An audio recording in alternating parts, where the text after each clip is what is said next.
Objective education पर आपका हार्दिक स्वागत है मित्रों। आज हम ज्यामिति का चतुर्भुज के बारे में भाग संख्या 7 में अध्ययन करेंगे।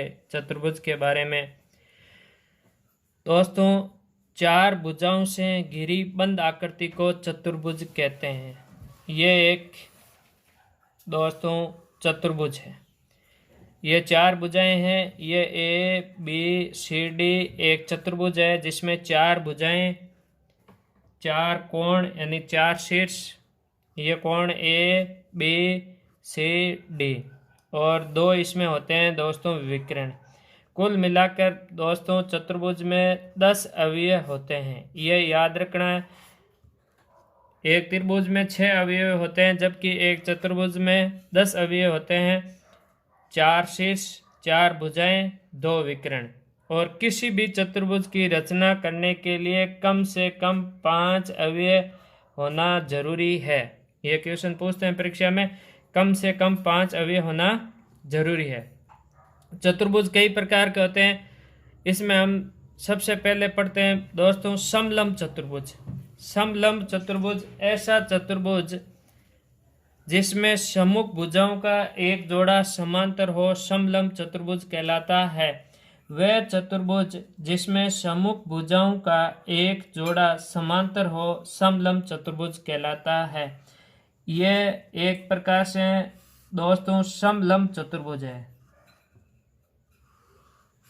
यह ए बी सी डी ये एक समलंब चतुर्भुज है जिसमें ए बी समांतर सी डी। वह चतुर्भुज जिसमें सम्मुख भुजाओं का एक जोड़ा, ये सम्मुख भुजाएं इनका एक जोड़ा समांतर हो समलंब चतुर्भुज कहलाता है। समलंब चतुर्भुज की एक विशेषता यह है कि इसके विकर्ण, यह समलंब चतुर्भुज का एसी विकर्ण, यह समलंब चतुर्भुज का बीडी विकर्ण, ये ओ बिंदु पर प्रतिच्छेद करते हैं। तो समलंब चतुर्भुज के विकर्ण दोस्तों समान अनुपात में विभाजित करते हैं एक दूसरे को। जैसे ये ए ओ बटा ओ सी, बी ओ बटा ओ डी। समलंब चतुर्भुज के विकर्ण एक दूसरे को समान अनुपात में विभाजित करते हैं। समलंब चतुर्भुज ये भी एक मित्रों समलंब चतुर्भुज है जो हम फील्ड बुक में काम में लेते हैं क्षेत्रफल ज्ञात करने के लिए। अब आगे पढ़ते हैं मित्रों समांतर चतुर्भुज। वह चतुर्भुज जिसमें सम्मुख भुजाओं का युग्म समांतर हो समांतर चतुर्भुज कहलाता है। इसमें दोस्तों दोनों ही जोड़े समांतर होने चाहिए। ये ए बी सी डी एक समांतर चतुर्भुज है। ये ए बी सी डी वह चतुर्भुज जिसमें सम्मुख भुजाएं, मतलब ए बी के समांतर क्या हो जाएगा सी डी, और ए डी के समांतर दोस्तों क्या हो जाएगा बी सी। ऐसा चतुर्भुज कहलाता है समांतर चतुर्भुज। समांतर चतुर्भुज के बारे में अपन अलग से विस्तार से अध्ययन करेंगे। अभी हम केवल चतुर्भुज के प्रकारों के बारे में अध्ययन कर रहे हैं।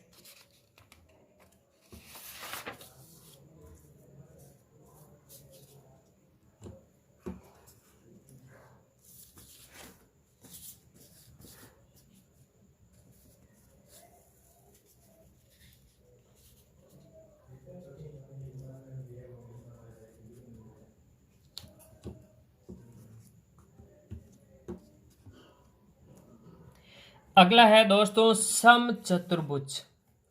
समलंब और समांतर के बाद में हम सम चतुर्भुज के बारे में अध्ययन करते हैं। वह चतुर्भुज जिसकी सभी भुजाएं बराबर हो सम चतुर्भुज कहलाता है। यह दोस्तों एक प्रकार से सम चतुर्भुज है।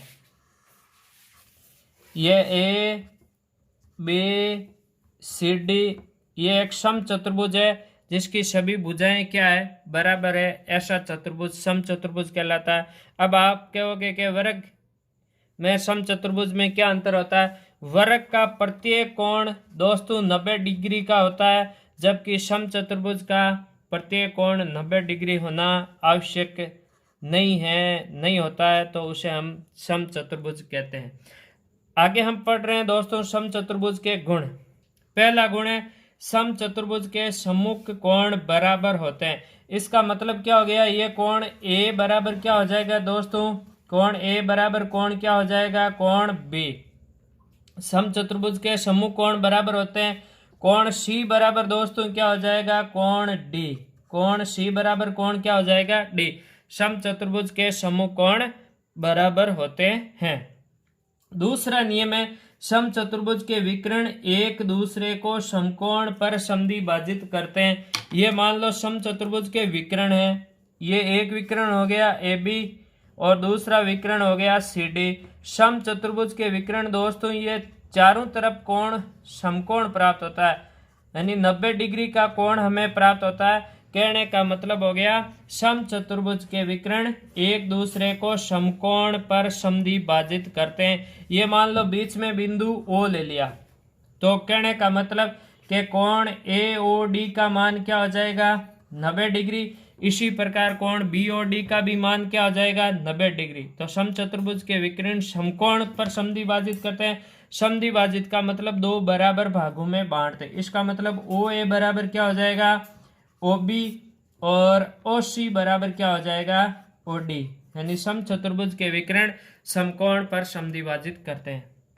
दोस्तों तीसरा नियम है समचतुर्भुज की भुजाओं के वर्गों का योग। समचतुर्भुज की भुजाओं के वर्गों का योग उसके विकर्णों के वर्गों के योग के बराबर होता है। कहने का मतलब भुजाएं A D square plus B D square plus B C square plus A B square, मतलब भुजाओं के वर्गों का योग उसके विकर्णों के वर्गों के योग के बराबर होते हैं। विकर्ण क्या हो गया, एक हो गया दोस्तों ए बी का स्क्वायर प्लस सी डी का स्क्वायर, ये हो गए समचतुर्भुज के विकर्ण।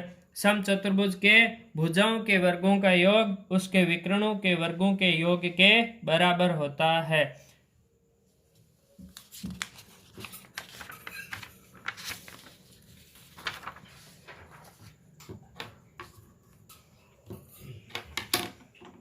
अगला हम पढ़ेंगे समचतुर्भुज के बाद में दोस्तों आयत। वे चतुर्भुज जिसमें सम्मुख भुजाएं समांतर बराबर तथा उसका प्रत्येक कोण 90 डिग्री का हो उसे हम क्या कहते हैं, आयत। ये देखो ये एक आयत है, आमने सामने की भुजाएं बराबर है, समांतर है, और ये भी भुजाएं बराबर है और समांतर है। ये ए बी सी डी ये एक आयत है और इसका प्रत्येक कोण 90 डिग्री का है। ये भी कोण 90 डिग्री का, ये भी कोण 90 डिग्री का, ये भी कोण 90 डिग्री का, ये भी कोण 90 डिग्री का। तो वे चतुर्भुज जिसमें सम्मुख भुजाएं समांतर बराबर हो तथा उसका प्रत्येक कोण 90 डिग्री का हो उसे हम आयत कहते हैं। दोस्तों हम पढ़ते हैं आयत की विशेषताएं। आयत के विकर्ण बराबर होते हैं, ये विकर्ण एसी और ये विकर्ण बीडी, यानी आयत के विकर्ण एसी बराबर क्या होता है, बीडी। आयत के विकर्ण बराबर होते हैं। दूसरा नियम, आयत के विकर्ण परस्पर समद्विभाजित करते हैं। केवल क्या करते हैं, समद्विभाजित करते हैं। ये मान लो बिंदु ले लिया ओ, तो ओ ए बराबर क्या हो जाएगा दोस्तों, ओ सी। ओ बी बराबर क्या हो जाएगा, ओ डी। आयत के विकर्ण परस्पर समद्विभाजित करते हैं और परस्पर क्या होते हैं, बराबर।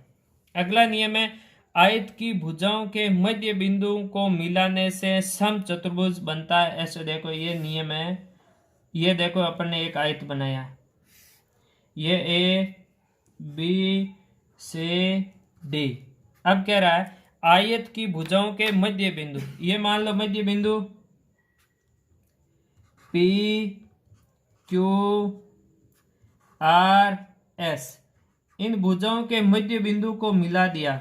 इस प्रकार से हमने इन भुजाओं के मध्य बिंदु को मिला दिया तो इस प्रकार हमें एक समचतुर्भुज प्राप्त होता है। जो पी क्यू आर एस हमें क्या प्राप्त हो गया, पी क्यू आर एस एक क्या हो गया, समचतुर्भुज। समचतुर्भुज प्राप्त हो गया, पी क्यू आर एस क्या प्राप्त हो गया, एक समचतुर्भुज। ये आयत की विशेषताएं हैं दोस्तों।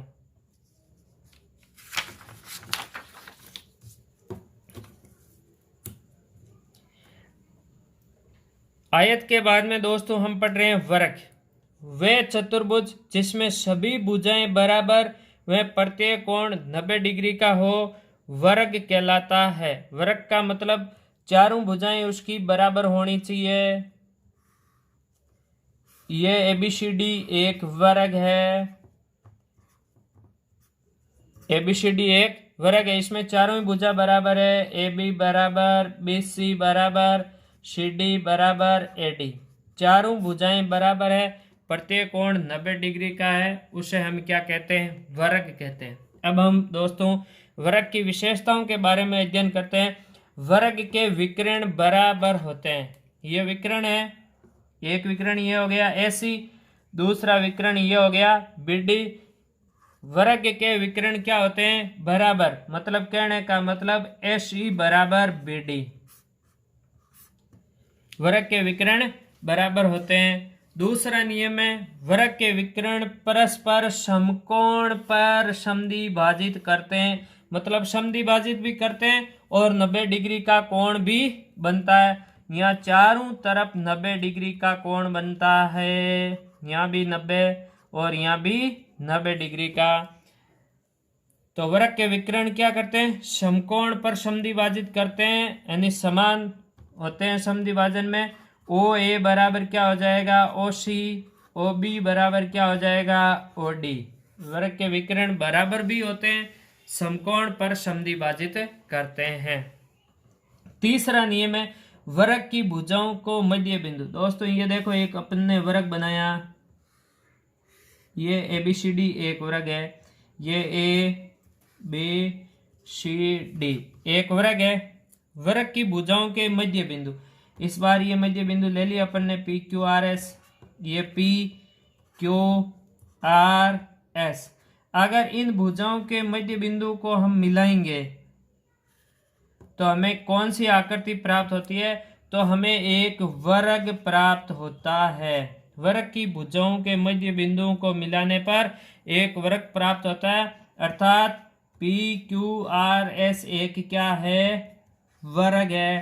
पहले भी वर्ग, अब भी वर्ग। जबकि आयत की भुजाओं को मिलाने पर, जो मध्य बिंदु उनको मिलाने पर हमें क्या प्राप्त होता है? समचतुर्भुज प्राप्त होता है। अब दोस्तों हम बात करें कि वर्ग को हम क्या क्या कह सकते हैं, अध्ययन करें। वर्ग को हम आयत कह सकते हैं, वर्ग को हम समांतर चतुर्भुज भी कह सकते हैं दोस्तों, वर्ग को हम समचतुर्भुज भी कह सकते हैं और वर्ग को हम समलंब चतुर्भुज भी कह सकते हैं। कहने का मतलब वर्ग एक आयत हो सकता है, वर्ग एक समचतुर्भुज हो सकता है, वर्ग एक समांतर चतुर्भुज हो सकता है, वर्ग एक समलंब चतुर्भुज हो सकता है। जबकि आयत को हम दोस्तों, आयत को हम समांतर चतुर्भुज कह सकते हैं और आयत को हम समलंब चतुर्भुज भी कह सकते हैं। आयत क्या हो सकता है? एक तो समांतर चतुर्भुज हो सकता है, एक समलंब चतुर्भुज हो सकता है। जबकि समचतुर्भुज दोस्तों एक समांतर चतुर्भुज हो सकता है और एक समलंब चतुर्भुज हो सकता है।